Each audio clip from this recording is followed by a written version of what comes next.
This is the Model 430 Torque Control Tailor Freezer. It has a 4-quart freezing cylinder and is capable of producing a variety of frozen products. This video will show you the proper operating and cleaning procedures for this model. We begin our instructions at the point where you enter the store in the morning and find the parts disassembled and laid out to air dry from a previous night's cleaning.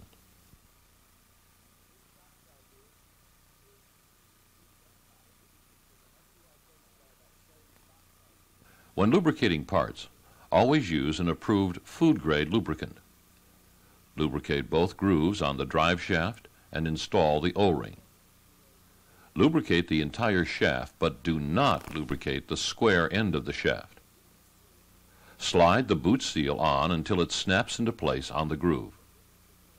Fill the seal with lubricant and evenly coat the seal edge. Firmly insert the drive shaft into the rear shell bearing until it engages into the drive unit. Assemble the metal clip to the plastic scraper blade. Place it on the beater holding pin and slide the beater into the freezing cylinder so the hole at the end of the beater engages onto the drive shaft. Install the white plastic guide bearing onto the short end of the torque rotor. Insert the small O-ring on the other end of the rotor and lubricate. Install the bearing end of the rotor into the cylinder so it engages into the hole of the drive shaft. Turn the rotor until the hole is at the top and bottom. Slide the 2 O-rings into the grooves of the draw valve and lubricate thoroughly. Insert the draw valve into the door, leaving about a ½ inch left out at the top. Turn the draw valve as shown and insert the ice buster through the back of the door. Rotate the draw valve again so the hole aligns with the angled slot. Insert the handle and then the draw handle pin.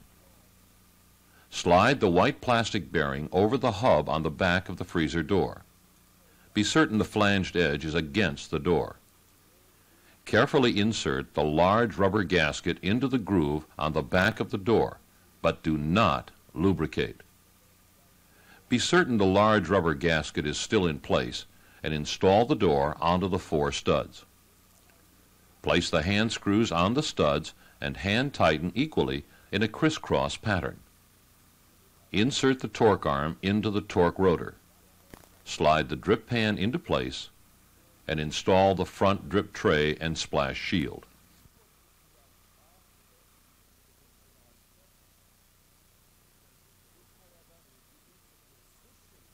Prepare 2 gallons of an approved cleaner sanitizer with warm water and pour it into the hopper. While the solution is filling the freezing cylinder, brush clean the hopper, mix probes, and the mix inlet hole. Place the power switch in the wash position and agitate the solution for 5 minutes. After 5 minutes, place a pail beneath the door spout, open the draw handle, and draw off all the solution. When the solution stops flowing, close the draw handle and place the control switch to the off or center position and discard the solution.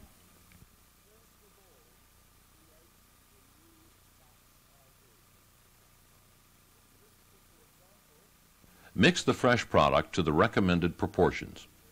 Place an empty pail beneath the door spout and open the draw handle.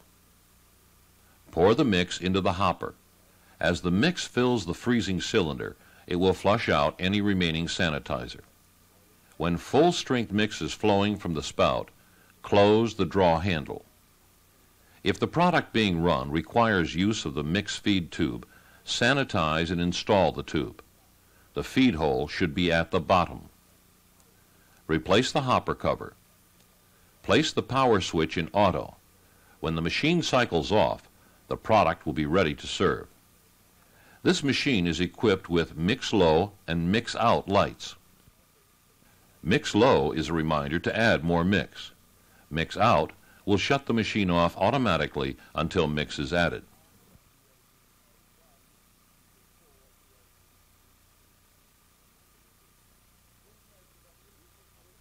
When recommended cleaning is required, remove the hopper cover and take it to the sink for cleaning. With the pail beneath the doorspout, place the power switch in the wash position and open the draw spout.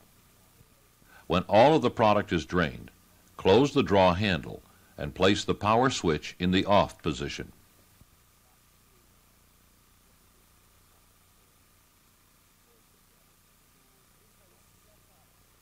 Pour 2 gallons of cool, clean water into the hopper. Scrub the entire mix hopper and the mix inlet hole. With the pail beneath the door spout, place the power switch in the wash position and open the draw valve. When the water stops flowing from the door spout, close the draw valve and place the power switch in the off position. Repeat rinsing until the water being discharged is clear.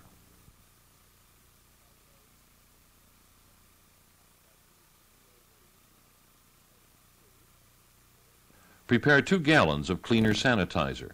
Pour it into the hopper and repeat the brush cleaning of the hopper and mix inlet hole. Place the power switch in the wash position to agitate the solution. Open the draw valve and drain off all of the solution. When the solution stops flowing, close the draw valve and place the power switch in the off position.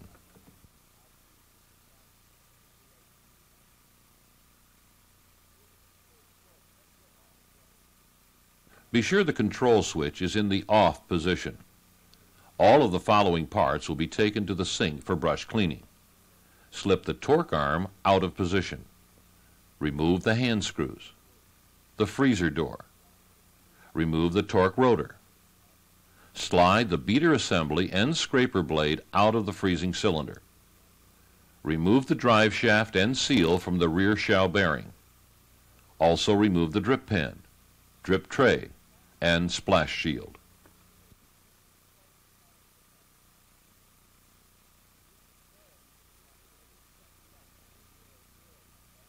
Prepare a sink with cleaner sanitizer. Completely disassemble all components, O-rings, gaskets, and seals. Thoroughly brush clean all of these parts, making sure all lubricant and mixed film is removed. Place all the sanitized parts on a clean, dry surface to air dry overnight.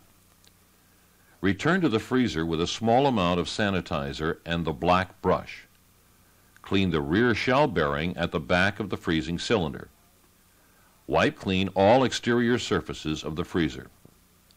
The freezer is now sanitized and ready to be reassembled in the morning and filled with fresh mix. We hope this video is helpful in the proper operation of your Taylor freezer.